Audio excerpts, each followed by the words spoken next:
Falcon. Thank you, Mr. Speaker. I just want to start really and just thank the Honourable Member for Arby Castan and Malou for giving all of us this opportunity here today to have a say and hopefully be listened to. But it does sadden me today to stand here feeling like I am actually having to defend my island, protect its independence and why it can continue to be that proud island that our emblem stands for. Whichever way you throw us, we will stand. The symbol represents resilience, resourcefulness and hope in the Isle of Man. But today, here we are debating a motion about our current Chief Minister. This is a serious situation, Honourable Members. I've served the people of the Isle of Man for over 40 years in the public, private sectors, the various areas of government, health, local government, Manx utilities, education. All areas of the public sector that reach every person and every home in our island every day. I've been, and I'm still proud to be in this Parliament in my 8th year, alongside our current Chief Minister. You might be thinking, why is she saying this? Well, this is why. What have I seen that has gone wrong? I genuinely believe it started long before the current Chief Minister, when we went to a ministerial system of government. Not this Chief Minister. He is in a system that doesn't work. It does not work. It's not a system of good government. It's not got good structure. It's a system of ego, power structures to reach to the top, whether that's in parliamentary or in offices. It was much better, more accountable, Honourable Members, when we had robust board structures with accountable leaders, once keeping our government grounded, responsible and transparent.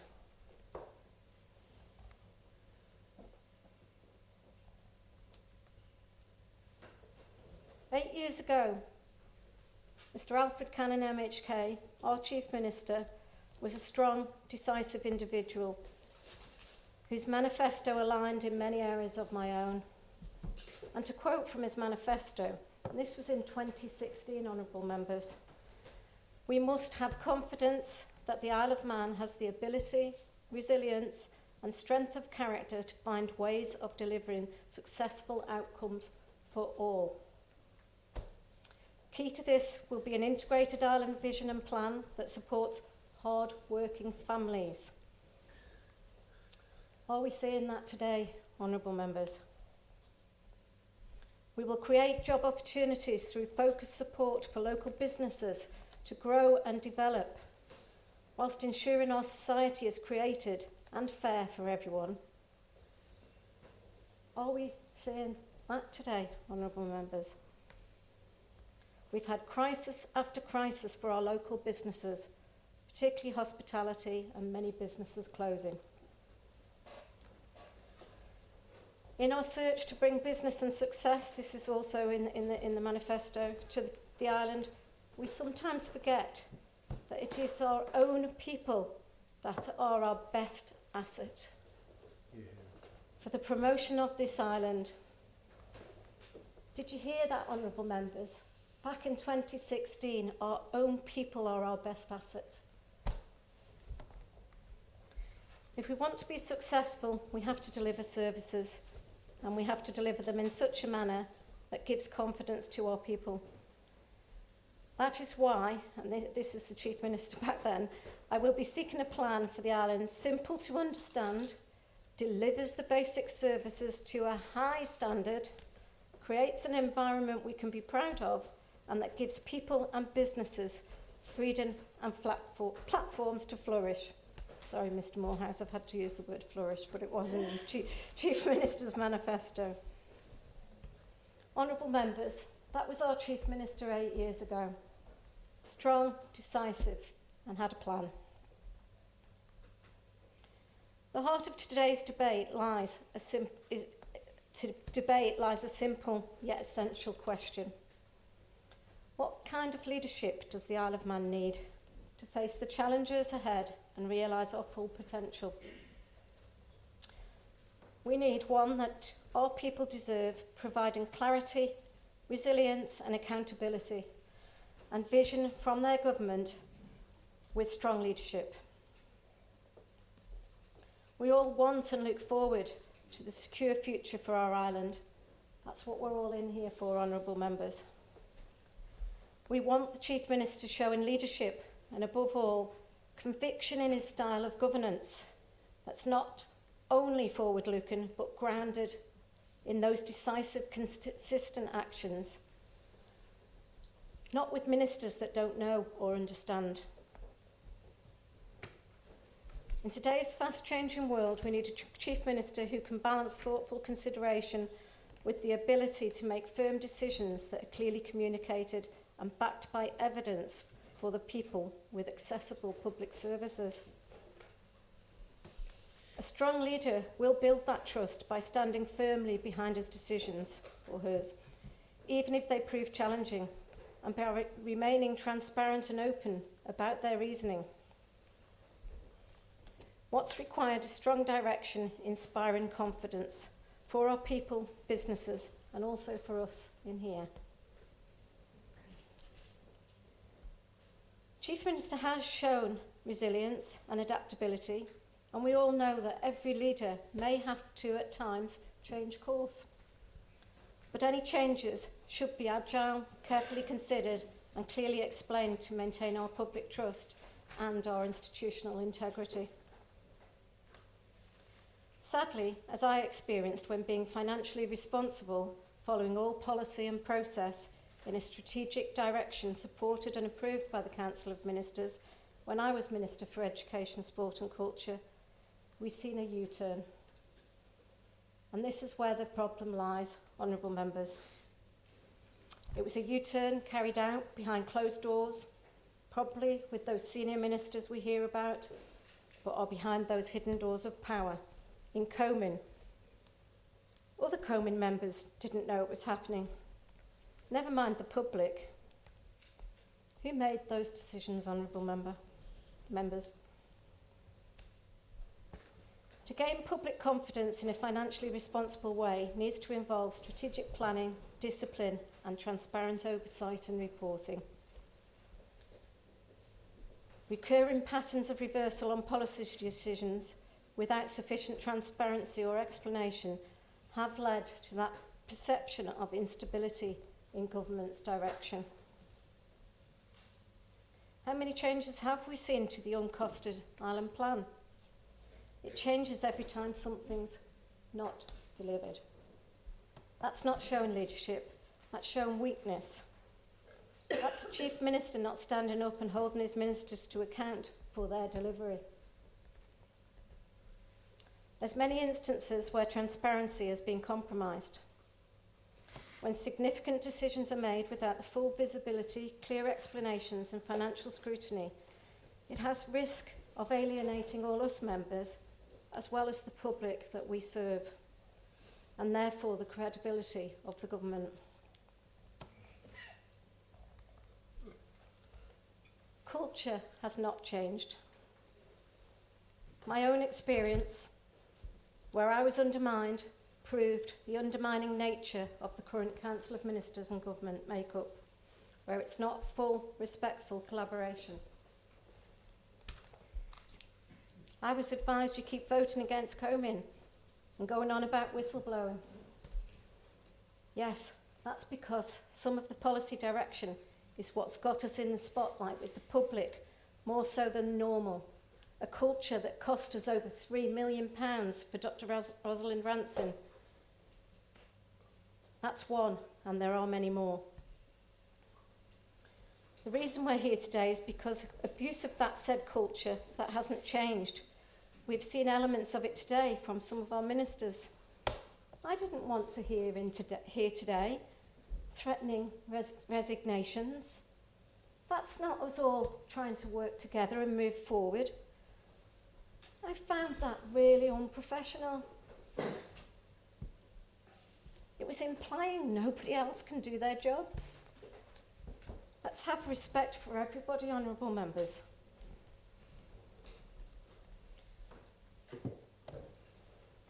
I do relate to some of the comments for the Honourable Member for Ramsey, Dr. Allinson, and the lack of knowledge and that experience that we are experiencing in here at the present time. The history, the culture and the governance of our island, I find sometimes it's quite alarming that we're in here without that knowledge or knowing how to fix a problem following good governance and fiscal responsibility. Ministers are trusted with carrying out complex critical duties, but they do deserve consistent support and backing from leadership, and to be effective in their roles, ministers do require good experience and knowledge in all areas, particularly the ones they have responsibility for. But I do feel our Chief Minister has enabled some undermining with immature hearsay and no respect for current policy and laws. In order to move forward constructively, I believe we need a strong professional leader that's not afraid to tackle poor delivery in their own team. Even if it is their best friend, the Isle of Man does deserve better. We need to take stock. This is not just a dent in Comyn's pride. This is a wake-up call for Comyn. We need a government that's fostering good collaborative working. We need people that are prepared to stand up and be honest and say, I don't know, instead of just answering questions, no, or it's not my responsibility. That's not what we all deserve in here.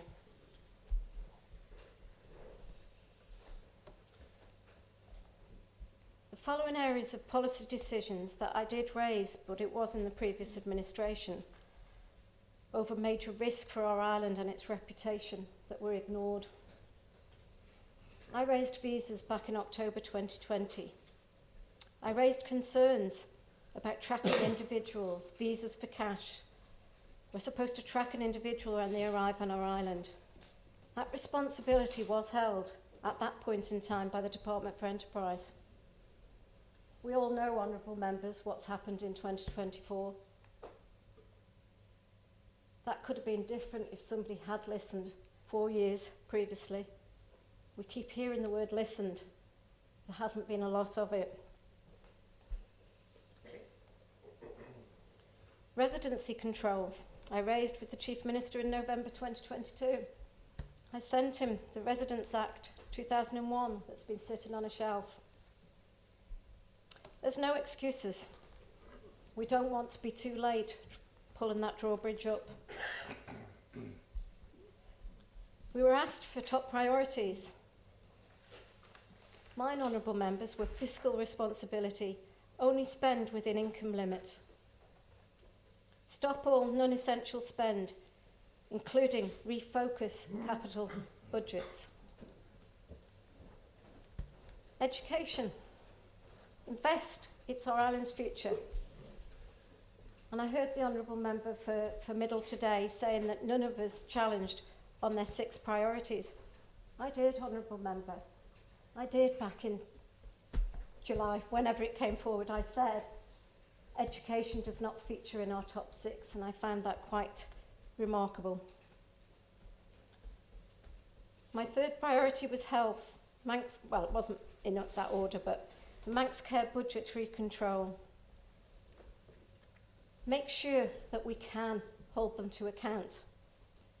We should have had them as a full statutory board, so they were accountable to Tynwald. And then this, I felt, was one of the really key ones, and that was connectivity. A secure island with infrastructure that's accessible, network of connections for travel and business. But it did have to include securing our borders, immigration and residency control.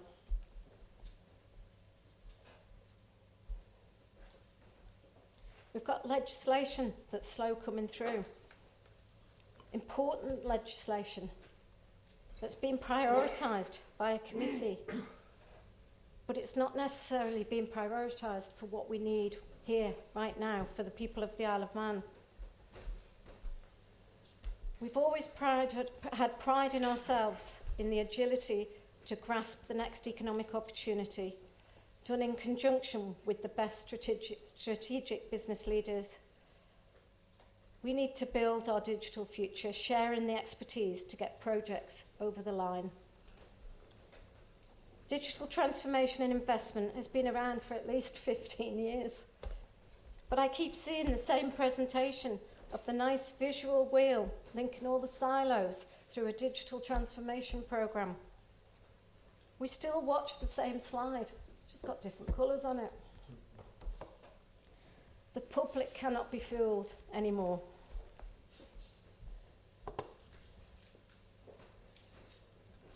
All I hear is, it's not all I hear from my constituents, I hear lots, but we can't get a GP, we cannot get a dentist.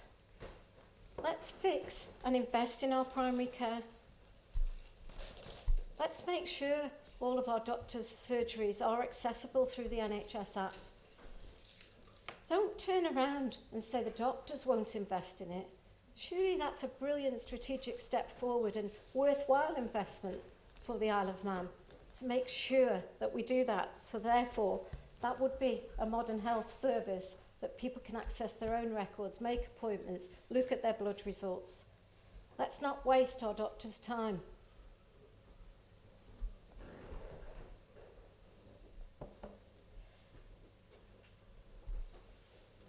We need to urgently look, Chief Minister, if I'm to give you my support today, at the size of the public sector.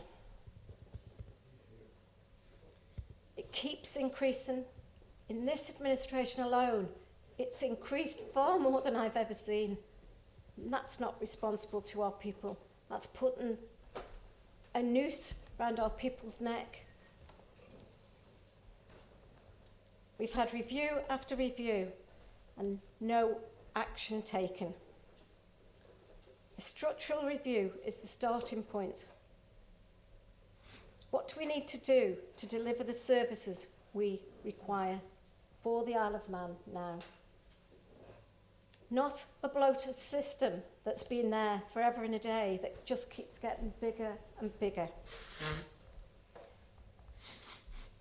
That is where the strain is coming on all of our people that we represent. They are paying for that creep and mission creep of all those roles. We need to work with our good officers and find a way forward. If education needs more people or health needs more people, let's look at the areas of government that shouldn't be continuing the same old way. The basic services to our people are the most important. We could have easily saved, throughout government, £220,000 for those people waiting for elective operations, because we have got bloat in areas. We have got bloat.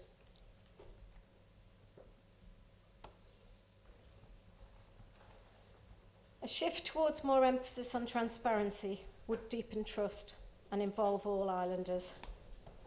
This is easy to achieve with clear policy direction, clear and accountable frameworks for government, but also local government. What does the Chief Minister need to do to secure and change my views today? I want to hear from him. I want to hear a strong leader with solutions. I appreciate the efforts and challenges that he's navigated. There are clear and constructive steps that could secure my support moving forward. A Chief Minister that should commit to a standard of openness on major decisions. Clear communication of the evidence, the rationale and the long-term benefits of each decision. A consistent approach that the public and honourable members can rely on will provide the stability needed to inspire our confidence. Supportive and respectful leadership is a must. if we're going to foster a culture of respect and support in all of us. We therefore need a leader with a strong team spirit that can ensure all areas of government have proper, experienced political oversight, that will grasp the immediate issues for our people, deliver the simple fixes and remove anything that's not necessary, and have that productivity that aligns with what our people need. It needs done right now, Chief Minister. Mr. Speaker, honourable members, I think this moment is actually an opportunity to strengthen our leadership for the benefit of all on our island. The qualities of transparency, consistency and respect for collaboration are essential to ensuring that we serve the public in a manner they can trust and be proud of. Let's build that government that not only meets the challenges of today, but also lays a firm vision and future for generations to come, not acting on hearsay and unprofessional childish behaviour. But one thing that frightens me the most today with this vote is that it could give carte blanche of a mandate to carry on. Carry on in the same way. But in my view, there are many areas of wrong direction for our island. We cannot afford for the next 2 years for a Chief Minister that doesn't hold his ministers to account. We all know it's not right. We know we need to change. And if that takes questioning the leadership to achieve it, we have to do it. I do hope that the Chief Minister's listened to all contributions today, makes the necessary changes to any areas of failure, and that he holds all honourable members and his ministers to account, but reassures members today that he will have that utmost respect for all honourable members, and more importantly, the people that we're all in here to serve. And that's including the members that have stood up today saying they'll resign. I did see that as a little bit of a threat. And absolutely shocking, in my view, to come from current sitting ministers. But I will wait, and I do hope that the Chief Minister will answer some of the concerns from all honourable members today and give us that direction that we do deserve if he does remain in his post. Thank you, Mr. Speaker.